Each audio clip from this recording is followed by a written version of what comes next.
Мы очень рассчитываем на то, что будет принят, я начну, может быть, с конца, принят в окончательном варианте закон о счетной палате, по сути дела, новая редакция. В первом чтении он принят единогласно, никто против не был. По сути дела, этот закон дает нам совершенно иную возможность в нашей работе. Что имеется в виду? Наряду с контрольно-ревизионной деятельностью, с теми фактами, которые я проводил, мы законно утверждаем аудит эффективности и стратегический аудит, и, по сути дела, переходим к анализу эффективности деятельности отдельных министерств и всего правительства в целом, с точки зрения экономической, промышленной и бюджетной политики. Это, кстати, соответствует мировым стандартам. И в этом плане, если опять же закон будет принят, Российская счетная палата по качеству законодательства будет одной из лучших в Европе. Вопрос только другой, чтобы мы потом этот закон смогли реализовать. Коллектив у нас к этому готов. Ну, важно, чтобы не мешали. Надеюсь, не будут мешать, как это не было до сегодняшнего дня. По конкретным объектам будем продолжать работать по Сочи. У нас эта работа ведется в постоянном мониторинге. Что нового? Начали проверку в Роснано. К концу первого квартала расскажем, что это такое, с чем его едят и куда идут деньги. Отдельной темой проверки у нас выявлен анализ выполнения поручений, которые оформлены указами президента от 7 мая. Вы знаете то, что обещал президент в своей предвыборной кампании. Цена вопроса ни много ни мало 300 миллиардов рублей. И откровенно скажу, забегая, может быть, вперед, я буду об этом говорить в Совете Федерации, нас чрезвычайно тревожит, насколько смогут выполнить поручения президента субъекты Российской Федерации. Поручения им дали, ответственность на них повесили, полномочия им дали, а финансовыми ресурсами практически не подкрепили. Это самая больная тема, кстати, межбюджетных отношений в нашей стране. Опять же, счетная палата об этом неоднократно говорила, но сейчас мы уже проверим. И Владимир Владимирович, я отдельно по этому вопросу, наверное, летом буду докладывать, как главе государства. В связи с тем, что много вопросов звучало по Росагролизингу, так ли мы проверили, не так ли мы проверили, мы решили провести независимую проверку, независимую с точки зрения того, что я подключил несколько аудиторских направлений. Мой заместитель возглавит эту проверку, пригласим независимых экспертов и проанализируем деятельность Росагролизинга за 10 лет. И прескрининг, и сегодня, и сравним, и посчитаем, и разберемся. Очень интересная проверка с учетом летающих и нелетающих падающих спутников. Это эффективность реализации мероприятий федеральной космической программы. Дмитрий Рогозин нам подбросил, в хорошем смысле слова, интересные материалы. Мы их сейчас приобщим к нашей проверке. Это будет серьезная комплексная проверка. Кстати, чтобы было понятно, мы привлекаем не только наших ревизоров. Когда проводится такого рода проверки, мы привлекаем независимых экспертов. У нас по закону такое право есть, кто действительно разбирается в всех нюансах и тонкостях космической отрасли. Посмотрим Аэрофлот.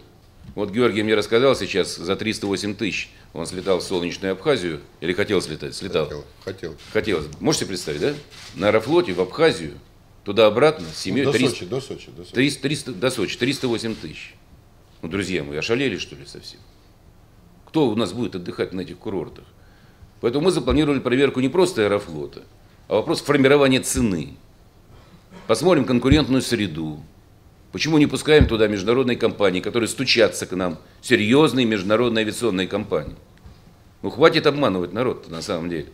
И я думаю, такая серьезная проверка, она даст возможность нашим согражданам и руководству страны внимательно проанализировать стоимостную политику, в том числе в этой крупнейшей, кстати, хорошей компании, но должно быть понятие цена-качество.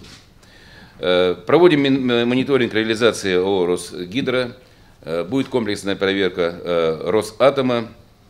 Естественно, в нашем поле зрения будут все северокавказские республики, мы их смоем ежегодно. И впервые мы запланировали комплексную проверку 30 регионов субъектов федерации, и особенно крупная проверка планируется в Челябинской области. Мы ведомство открытое, мы фигу в кармане не держим, прошу прощения. Вот, я просто хотел, чтобы и руководство Челябинской области, которому в последнее время возникает много различного рода вопросов, было в курсе. Посмотрим все направления деятельности в сфере компетенции счетной палаты. Работать будем вместе с сотрудниками органов Федеральной службы безопасности. Ну, кроме того, планируется 16 мероприятий с международными счетными палатами. по различного рода направлениям. В поле зрения у нас будет Южная Осетия, только что мы закончили Абхазию, и там наконец создается счетная палата, Георгий, в том числе благодаря тебе. Вот. И отдельная интересная тема, мы впервые сейчас к ней подойдем, это последствия вступления в ВТО через призму защиты отечественного рынка от геномодифицированных продуктов. У России есть одно преимущество, которое мы обязаны использовать. Это возможность производить чисто экологические продукты. Не то, что нам янки подбрасывают и Европа, ГМК. К сожалению, у нас есть сторонники и в нашей стране расширения данного рынка. Вот мы эту тему решили отдельно посмотреть. Я вам сразу скажу, это будет очень тяжелая работа, потому что за ней стоят люди с огромными миллиардами, в том числе на Западе, в Соединенных Штатах Америки. Отдельно включили тему, не политизируя ее, естественно, это дети-сироты.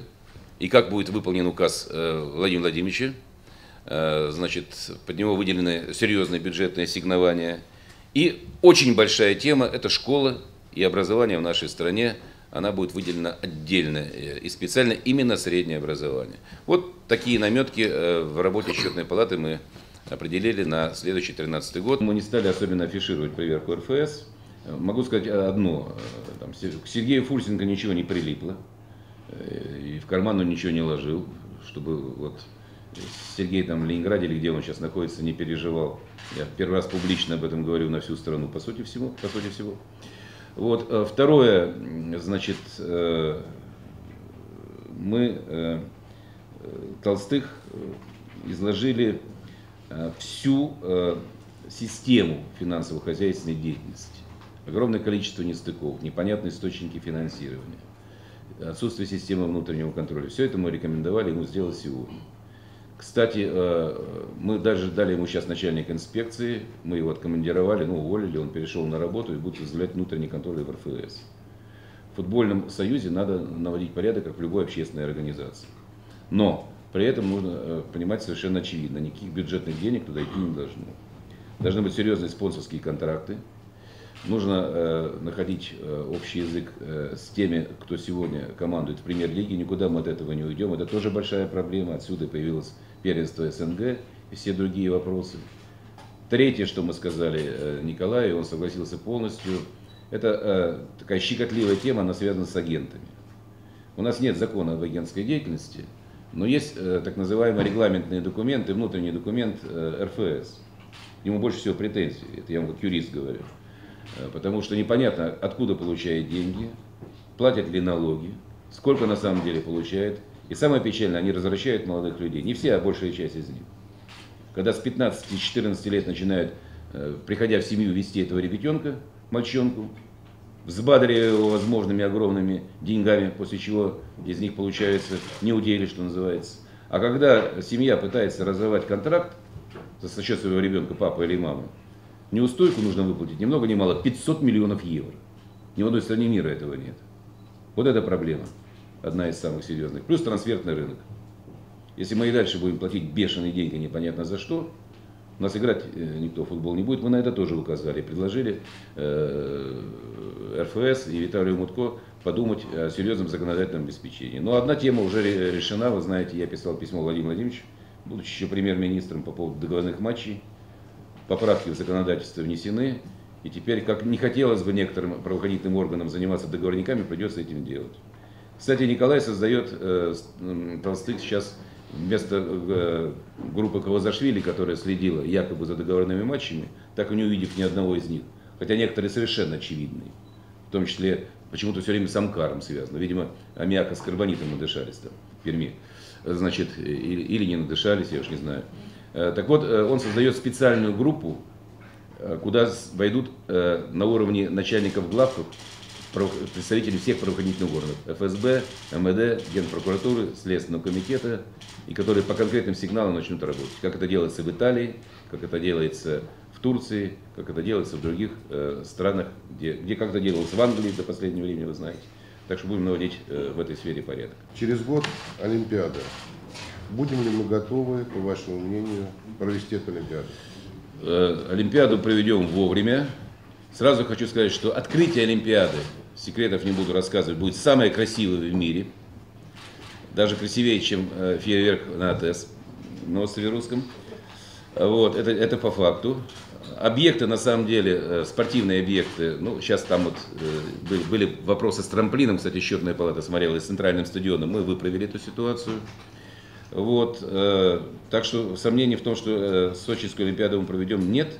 То, что она дороговато, вы знаете, это да, но я бы разделил здесь на две части. Собственно, спортивные объекты стоят примерно столько, сколько и в Европе, с учетом гор, среды, доставки грузов, если все посчитать. Тем более мы ежеквартально проверяем, ну мы не афишируем наши проверки, уж извините, ради бога, просто хочется провести Олимпиаду, потом все расскажем. Вот, значит, мы постоянно работаем с Дмитрием Казаком, поэтому сейчас вот просто так украсть уже там практически невозможно, даем честное слово. Вот. Но почему подорожала вся ситуация? Потому что это связано не с спортивными объектами, а, собственно, с инфраструктурой. Мы впервые, наверное, даже при товарище Сталине этого не было, при всем уважении к нему со стороны коммунистов.